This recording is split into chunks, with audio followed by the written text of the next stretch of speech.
What I read to improve my life perspective. People often ask me, what books to read to improve their life perspective?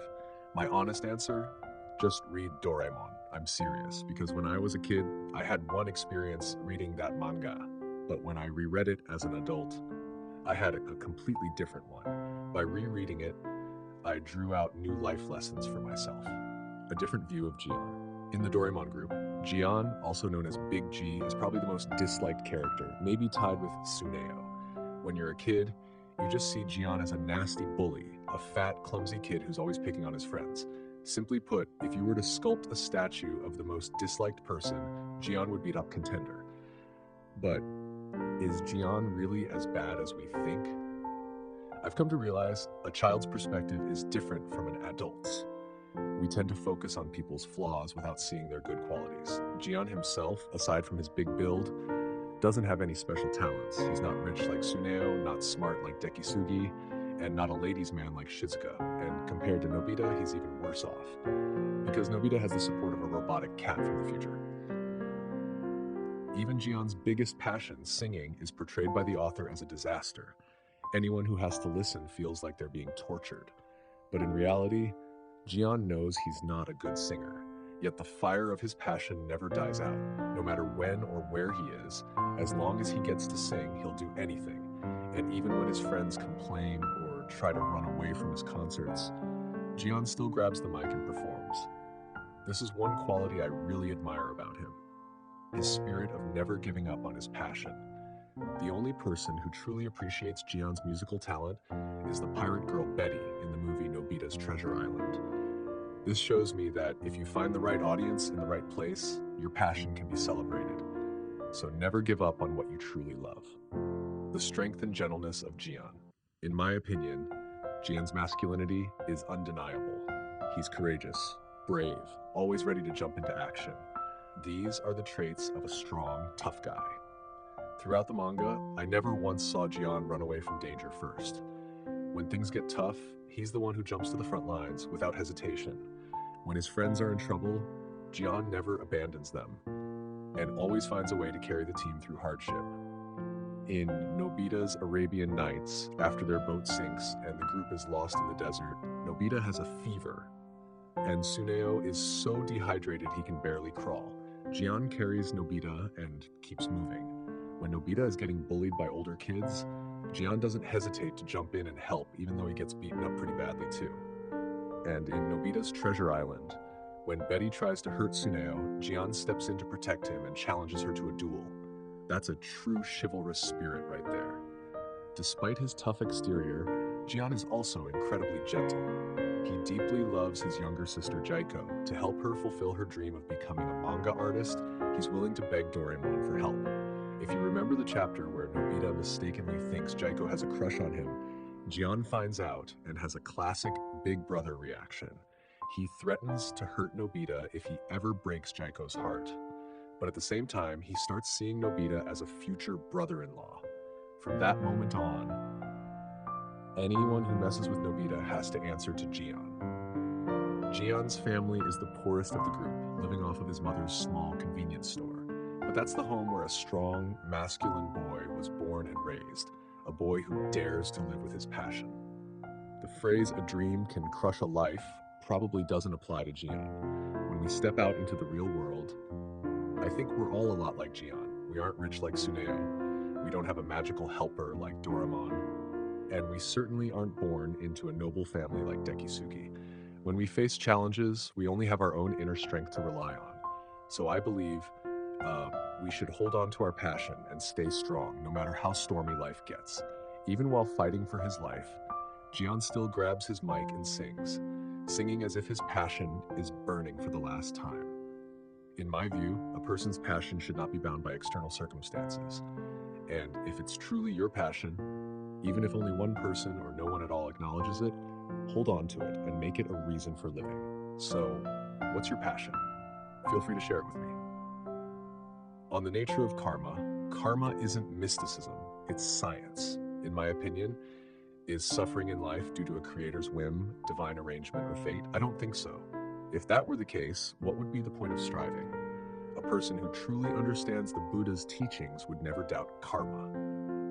Because karma is the core of Buddhism. It's absolutely fair and doesn't favor anyone. First, we need to understand what karma is. The saying goes, sow a seed, reap a harvest. So why do so many evil people seem to get away with it and live happily ever after? Does that mean karma isn't real? I think we shouldn't think of it in a complicated academic way. Let's try to understand it like this. Not every action immediately produces a result. You hit person A, and person A hits you back. That's instant karma. You hit person B, but person B isn't strong enough to fight back, so they just endure it, waiting for the right time to get their revenge. That's delayed karma. But what if you hit person C, who is kind, and lets it go? Maybe they see you as a jerk and don't bother to get back at you. In this case, you've sown a seed, but there's no harvest. Does that mean karma is false? I don't believe so. Karma has two stages. The action creates the potential, and the potential creates the result. But between the action and the potential, there's a hidden factor, the condition. The condition is external to the chain of action and result, because it can either exist or not. And it doesn't follow any rules. If you do something but the condition isn't right, the potential won't form. If the condition is wrong and the potential doesn't form, there's no result. The Buddhist theory of dependent origination says when one thing exists, another cannot exist. It's the condition that determines whether a certain potential will lead to a result. Only after you've determined the potential can you hope to avoid creating new ones and just deal with the ones you already have. The path to a result is heavily influenced by the condition. And because of this, a karmic potential can be magnified, weakened, or even completely eliminated. If the condition is favorable, you'll get the result. If the condition is unfavorable, the result won't happen, or you'll get a different result. And one condition can lead to a million others. We all know a green bean, right? The bean is the action, and its potential is the biological process. A bean will grow into a bean plant and produce more beans. But that only happens if it has the right conditions to be grown and watered. If the conditions are unfavorable, it might become a filling for a steamed bun. That's a different result. Even if the conditions are favorable for planting, the weather might be bad, or there might be a drought, a flood, or birds and pests might eat it. In that case, you've sown the seed, but there's no harvest. Clearly, the actions and potentials are the same, but the results are different because the conditions are different. At this point, you might think the condition is stronger than the potential. I don't believe that's true. The condition is an external factor, random and unpredictable, so its power is not constant. But it's also clear that without the condition, the action and potential can't create a result. Understanding this allows us to calmly observe and seize the moment, changing our karmic results. Or if we can't change them, at least we can avoid creating new ones while we're paying for the old ones. What we call good fortune is also a form of action, potential, and result. If you do good things, you will have good fortune. It's also common to create bad actions and potentials, even while you're enjoying good fortune. If you don't continue adding to your good fortune, you can still have bad luck, even when you seem to have everything. The Buddhist order of action, condition, potential, and result has a reason. It's not a coincidence that people talk about karma and retribution. It's just that the short version can lead to a misunderstanding. Understanding the law of karma helps us live a balanced life and do the right thing, avoiding suffering for ourselves and others and bringing peace to the world. To me, that's what living with a noble spirit is all about. If every person and every family practiced karma or feared it, this world would be heaven. But because most people don't believe in or fear karma, this world is called a place of suffering. Sow a seed, and you have to deal with the consequences. What are you complaining about? On misfortune and rituals. There's a tradition that's become an obsession. Every new year, we go to fortune tellers or get a tarot card reading or something more modern like a numerology reading. If you're lucky, you get a good reading. If not, it's a bad one. You'll have financial troubles or get into an accident or maybe even go to prison. So people get scared and hold ceremonies and rituals to ward off the bad luck.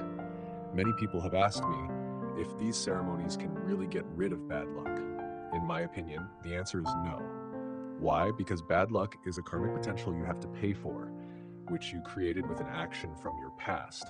There's no way to avoid it. All these spiritual practices are just a kind of weather forecast. They tell you that a karmic potential is about to materialize, so you'd better be careful. Many times it's not even a bad year for you, but you still have an accident or go bankrupt. I believe this happens. This means you can forecast karmic results and you can change them by improving yourself and accumulating good deeds. The more good deeds you accumulate, the less karma you have to pay for in the future. The thicker the good fortune, the thinner the bad karma. Some people are told they're in for a rough year, but they still thrive and are as healthy as can be. To me, there's a reason for that. I don't recommend using spiritual practices like tarot or numerology because they can only predict possibilities in your future. But remember, the future is not set in stone. It can change based on what you do today. Anyone who understands karma deeply knows this very well. Your destiny is a karmic result, dependent on everything you have done and are doing. If you get help from good people and good fortune, along with self-improvement, even if the result isn't perfect, it won't be bitter. So why worry if you aren't doing anything evil? In short, if you are predicted to have a bad result, but you still accumulate good deeds and improve yourself every day, you can rest easy, because whatever happens, it won't be that bad. Virtue can change destiny is not just a meaningless saying. It's fine to do rituals. But in my opinion, they're pretty useless. You can't do evil and then think you can bribe God with some incense and flowers. They don't need those things from you. If you take out a loan, you have to pay it back sooner or later. It's not like you can do a ritual and God will forgive your debt. To be honest, rituals are just a way to console yourself, to feel lighter and more peaceful so you can go back to work and deal with your karma. So what you should do is let go of the obsession that a ritual will solve your problems. It's useless because ultimately everyone has to deal with their own karma. You can't run away from it. Only you can pay for your karma. No God or person can do it for you. Keep improving yourself and accumulating good deeds every day without stopping, and you can enjoy the holidays. No fortune teller or reading can decide your life for you. Happy New Year. And I wish you all good fortune and many blessings so that you can quickly reap the rewards of your good deeds. The invisible gift. Recently, I called some friends to ask how their holidays were going, and they all had one thing in common. Their union had given them a holiday gift. Great, right? It's wonderful when management cares about their employees like that. If it were that simple, there would be nothing to say. But this gift turned out to be an invisible problem. It would have been better if they hadn't given it at all. So I asked them why a gift would become a problem. It turns out the gift money could only be used if they opened a credit card with a financial company. I don't know the credit limit, but the main issue is, if it's a gift, why does it come with a condition? As you know, if you activate a credit card and don't cancel it, you have to pay an annual fee. So none of my friends took the gift because the amount wasn't worth the potential hassle in the future. To be honest, I wouldn't have taken it either. What if I overspend and get into debt? My income is already low, and now I have to add debt and annual fees? That's not a gift of care anymore. It's a conditional form of care, or even deeper. Has the gift's purpose been changed to something else entirely? The company's profits come from the contributions of every single employee. So you can see the holiday gift as a way for the company to share its success with its employees through the union.